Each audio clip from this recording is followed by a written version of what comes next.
I wrote a poem yesterday that I want to share with you guys. Forgive the informality.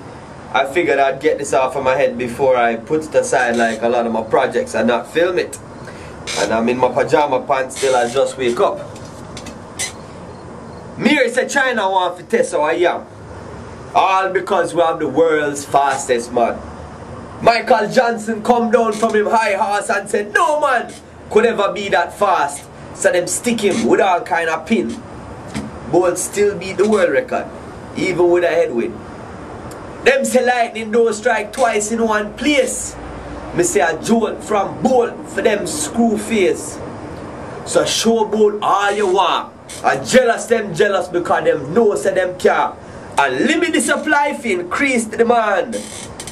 Take them for every cent you can. All because you are the world's fastest man. Usain Bolt, this is my video message to you and the Jamaican team. I am more than impressed with the job you guys have done in Beijing. And I can't even see it live. I have to hear from my mother because, boy, it's hard to find. They would rather play field hockey on certain channel than you sprinting. And you guys already know my opinion about that, so